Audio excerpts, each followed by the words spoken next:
শখের জিনিসের দাম স্বর্ণের থেকেও বেশি। আসসালামু আলাইকুম আমার প্রাণপ্রিয় অপরা, সবাই কেমন আছেন? আশা করছি আল্লাহর অশেষ রহমতে আপনারা সবাই ভালো আছেন। আমি আপনাদের দোয়া এবং আল্লাহর অশেষ রহমতে খুবই ভালো আছি। এই তো আমার প্রাণপ্রিয় আপুরা ভিডিওটি দেখা শুরুই তো করেছেন, অবশ্যই একটা লাইক কি দিয়েছেন? আমি আসলে এই কথা বলতাম না, গত 2 দিন আমি ভিডিও ছাড়ি, আমার প্রিয় আপুরা দেখি লাইক দিতে ভুলে যায়, কমেন্ট হয় 15-20টা, কিন্তু লাইক হয় 3-4টা। কেন যেরকম হয় আমি বুঝি না। আপুরা প্লিজ একটা লাইক দিবেন। এই তো সকালবেলা মেয়ে আমার খেলা করতেছিল ওর বন্ধুর সাথে, ওটা নাকি ওর বন্ধু, তাই বলে আমার নাকি এটা বেস্ট ফ্রেন্ড। তো ওর সাথে খেলা করতেছিল আর দুজনকে আম কেটে খাওয়াই দিচ্ছিলাম। সকালে নাস্তা পানি অফ ক্যামেরায় করে নিয়েছি।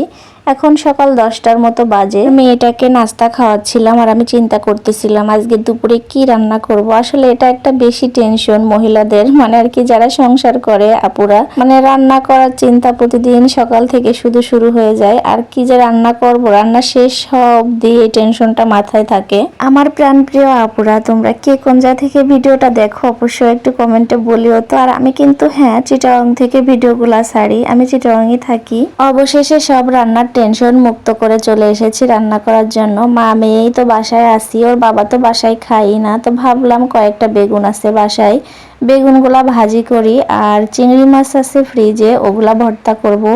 চিংড়ি মাছের সিজন যখন হয় আমাদের এখানে 30 টাকা 40 টাকা কেজি হয়, মানে একদম ছোট সাইজের চিংড়িগুলা। তো ওখান থেকে 1 কেজির মতো চিংড়ি রেখেছিলাম ফ্রিজে, এখন আর কি খাবো বলে। এখন কিন্তু চিংড়ি মাছের দাম আছে বেশ ভালোই। আমি যে ভিডিওগুলো আপলোড দিই, আমার কিউট আপুরা কিউট কমেন্ট করে, আসলে এগুলো পড়তে আমার বেশ ভালোই লাগে। তো আগের ভিডিওতে একটা আপু কমেন্ট করেছে যে আপু তোমার ভিডিওগুলো কে করে দেয়। আপুটাকে বলতে চাই আপু ভিডিওগুলো আমি নিজেই করি মোবাইল দিয়ে।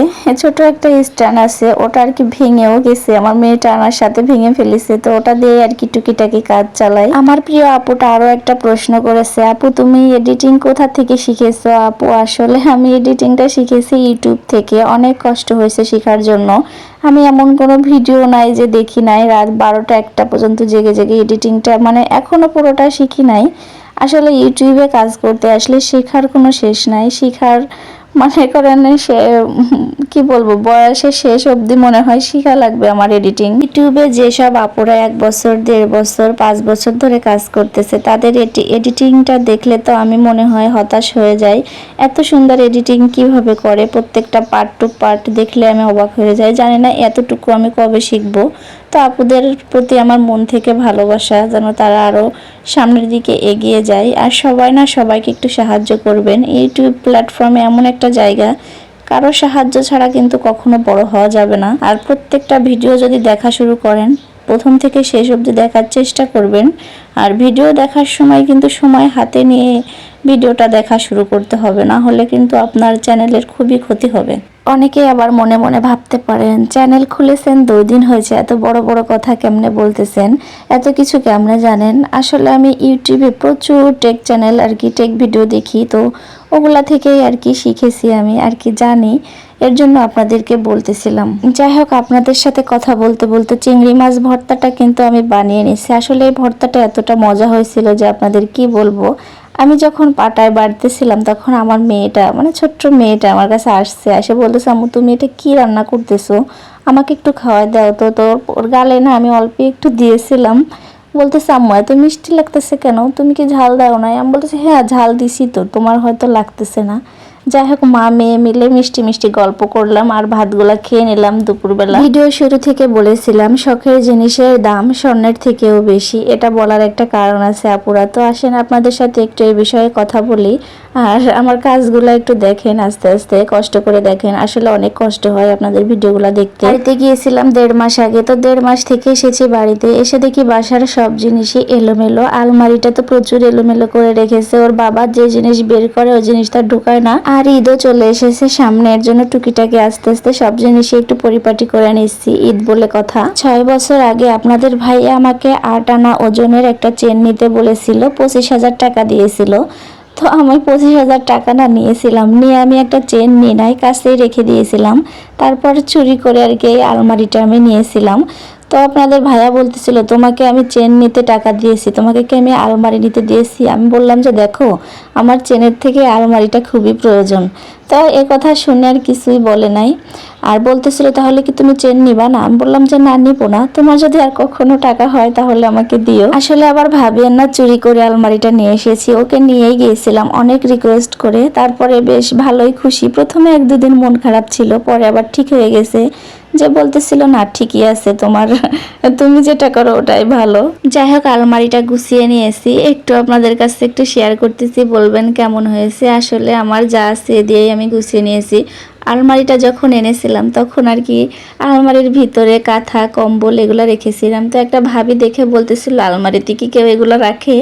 আলমারিতে তো রাখে ভালো ভালো জিনিস। তা আমি ভাবলাম যে ভালো ভালো জিনিস আবার কি আলমারিতে তো এগুলাই রাখে। তো আপনারা বলেন তো আপুরা, আলমারিতে কি এমন জিনিস রাখলে ভালো হবে? এগুলা রাখলে নাকি অন্য কোনো দামি জিনিস? আসলে আমার যা আছে আমি এটাই রেখেছি। আসলে ওনার কথা শোনার পর থেকে আলমারিতে কোনো কাঁথা কম্বল রাখার সময় ওনার কথা আমার না বেশ মনে পড়ে। যাই হোক সবার মন মানসিকতা তো এক না, ওনার হয়তো অন্য কিছু রাখার ইচ্ছা আছে আলমারিতে। যাই হোক এই যে আলমারিতে সবকিছু একে একে রেখে দিচ্ছি। তো আপনাদের ভাইয়া কিন্তু ভাইয়ার জিনিস আর কি আমার আলমারিতে থাকবে।